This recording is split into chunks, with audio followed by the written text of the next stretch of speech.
Приведени се 4 лица, пронајдени одземени се автоматска пушка, пиштол, пропаганден материјал, телефонски апарати, компјутерска опрема и други предмети, што ќе бидат предмет на понатамошни форензички вештачења. Во извршени претреси на доми и други простории на 5 локации во Скопје и Гостивар, соопштија денеска од јавното обвинителство на Република Македонија.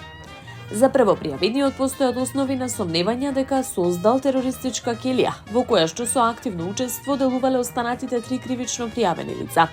Намерата на членовите на терористичката келија била извршување на терористички акт на цивилни или така наречени меки цели, односно јавни објекти на територија на Република Македонија, со намера да се создаде чувство на несигурност или страв кај граѓаните.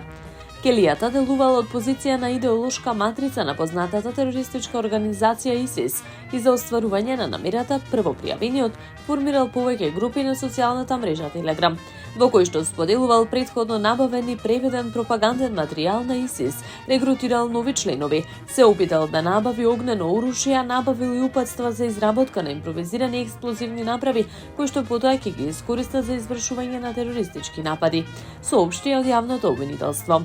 Од Министерството посочуваат дека јавниот обвинител доставил предлози за притвор на приведените лица, при што предлогот на обвинителот е прифатен и им е определена мерка притвор во траење од 30 дена.